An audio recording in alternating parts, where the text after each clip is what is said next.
ನೋಡಮ್ಮ, HIV ಕಾಯಿಲೆ ಅಥವಾ ಏಡ್ಸ್ ಕಾಯಿಲೆ ತುಂಬ ಹಳೆ ಕಾಯಿಲೆ, 1887ರಿಂದಲೂ ಇದೆ. ಬಟ್ ಈಚೀಚೆಗೆ ನ್ಯೂಸ್ ಪ್ರಕಾರ ಯಂಗ್ಸ್ಟರ್ಸ್ನಲ್ಲಿ, ಅದು ವರ್ಕಿಂಗ್ ಪೀಪಲ್ಸು, ಎಕ್ಸಿಕ್ಯೂಟಿವ್ಸು, ಎಲ್ಲೋ ಕಾರ್ಪೊರೇಟ್ ಕಲ್ಚರ್ನಾಗಿರೋರು ಅಥವಾ ಕಾಲೇಜ್ ಸ್ಟೂಡೆಂಟ್ಸು, ನಿಮಗೆಲ್ಲರಿಗೂ ಗೊತ್ತಿರಲಿ, ಇದೊಂದು ವೈರಸ್ ಕಾಯಿಲೆ. ಏಡ್ಸ್ ಅಥವಾ HIV ಅಂದರೆ ಹ್ಯೂಮನ್ ಇಮ್ಯುನೋ ಡಿಫಿಷಿಯನ್ಸಿ ವೈರಸ್.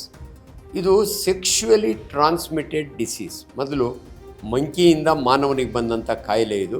ಇವತ್ತು ಮಾನವರಿಂದ ಮಾನವರಿಗೆ ಹರಡುತ್ತೆ.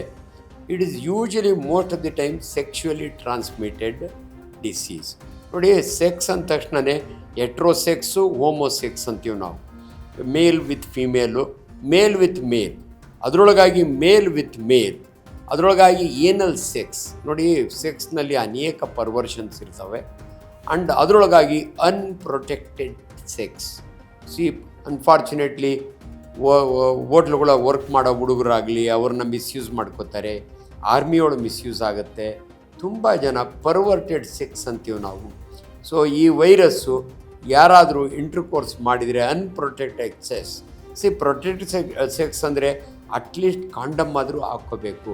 ಬಟ್ ಅನ್ಫಾರ್ಚುನೇಟ್ಲಿ ಈ ಹುಡುಗರು ಏನಲ್ ಸೆಕ್ಸ್ ಮಾಡೋವಾಗ they don't reason thing. So ಒಬ್ಬರಿಂದ ಒಬ್ಬರಿಗೆ ಹರಡುವಂಥ ಈ ಕಾಯಿಲೆ ಈಚೀಚೆಗೆ ಹೆಚ್ಚಿಗೆ ಆಗಿರೋದಕ್ಕೆ ಕಾರಣ ಅನ್ಫಾರ್ಚುನೇಟ್ಲಿ ಈ ಪೋರ್ನೋ.